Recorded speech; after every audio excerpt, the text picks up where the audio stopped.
இங்க ஒரு பெரிய ட்ரக் ரோட்ல ஸ்லோவா போயிட்டு இருக்குது. ஆனா அதுக்கு பின்னாடி கார்ல வந்த டேவிட் அந்த ட்ரக்கை ஓவர்டேக் பண்ண பயப்படுறான். ஏன்னா கிட்டத்தட்ட 2 மணி நேரமா அந்த டிரைவர் கோபத்துல இருக்கிறத டேவிட் கவனிச்சிருப்பான். ஒரே ஒரு டைம் மட்டும் ஓவர்டேக் பண்ண பார்த்திருப்பான். அப்போ ட்ரக் இடிச்சதால அந்த கார் கண்ட்ரோல் இல்லாம ரோட் சைடுல போயிருக்கும். நல்ல வேளையா எப்பயோ ரோட்டுக்கு கொண்டு வந்து உயிர் தப்பிச்சிருப்பான். இப்போ அந்த ட்ரக் போய் ரொம்ப நேரம் ஆனதால திரும்பவும் காரை ரோட்டுக்கு கொண்டு வந்து அவனோட பயணத்தை தொடங்குறான். இதுக்கப்புறம் அந்த ட்ரக் பக்கத்துல போகவே கூடாதுன்னு முடிவு பண்ணி ஸ்லோவா வந்துட்டு இருக்கான். அப்பதான் அவன் எதிர்பார்க்காத ஒரு விஷயம் நடக்குது. திரும்பவும் அதே ட்ரக் முன்னாடி வந்து அவனோட வழியை மறிக்குது. டேவிட் ஒவ்வொரு டைமும் முன்னாடி போகலாம்னு நினைக்கும் போதும் அந்த ட்ரக்கும் அதே ஸ்பீடுக்கு வேகத்தை குறைச்சி காரை முன்னாடி போக விடாம தடுக்குது. அப்போ அந்த ட்ரக்ல இருந்து வந்த புகை டேவிட்டோட காருக்குள்ள வர ஆரம்பிக்குது. வேற வழி இல்லாம டேவிட் பக்கத்துல இருந்த ஒரு கேஸ் ஸ்டேஷனுக்கு போயிட்டு போலீஸுக்கு கால் பண்ண போறான். ஆனா அவன் கால் பண்றதுக்கு முன்னாடியே அந்த ட்ரக்கோட டிரைவர் வேகமா வந்து அந்த போன் பூத்ல மோதிடுறான். இதனால டேவிட் பயத்துல நடுங்கி போயிடுறான். உடனே அவனோட காரை எடுத்துட்டு வேகமா போறான். இதுக்கப்புறம் எங்கேயாவது நின்னாலோ அல்லது ஸ்பீடை கம்மி பண்ணினாலோ அந்த ட்ரக் கண்டிப்பா பிடிச்சிரும்னு தெரிஞ்சு வேகமா போயிட்டு இருக்கான். அப்போ சடனா அவனுக்கு ஒரு ஐடியா தோணுது. உடனே காரை ரோட்ல இருந்து சைடு கொண்டு போயிட்டு அங்க இருந்த வளர்ந்த செடிகளுக்கு மத்தியில மறைச்சு நிறுத்திடுறான். அந்த ட்ரக்கும் அவனை பார்க்காம போயிடுது. அதுக்கப்புறம் தான் டேவிட் நிம்மதியா பெருமூச்சு விடுறான். ஆனாலும் உடனே போகாம அங்கேயே கொஞ்ச நேரம் வெயிட் பண்ண முடிவு பண்றான். ஆனா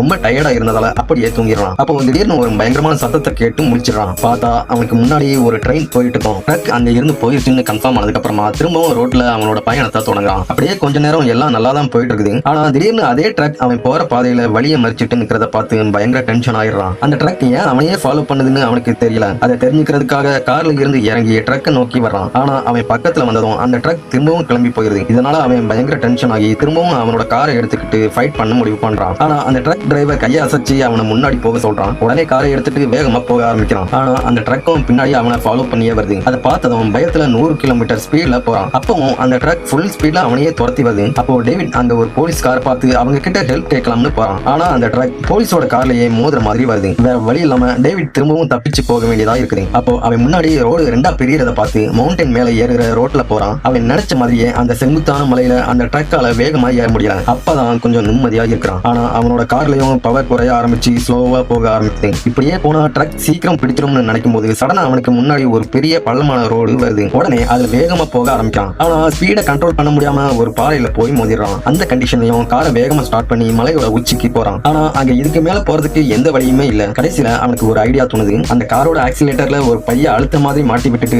ட்ரக்குக்கு ஆப்போசிட்ல வந்து கார் மோத போற டைம்ல சடனா வெளியே குதிச்சிடறான். அந்த ட்ரக் டிரைவர் கார் மோதி உடைக்கணும்னு முடிவு பண்ணி அதுல பயங்கரமா மோதிடுறான். ஆனா அவனுக்கு முன்னாடி ஆழமான பள்ளம் இருக்கிற விஷயம் அந்த ட்ரக் டிரைவருக்கு தெரிஞ்சிருக்காது. கடைசியில அந்த ட்ரக் டிரைவர் பள்ளத்துல விழுந்து இறந்து போயிடுறான். டேவிட் சக்சஸ்ஃபுல்லா உயிர் தப்பிச்சிடறான்.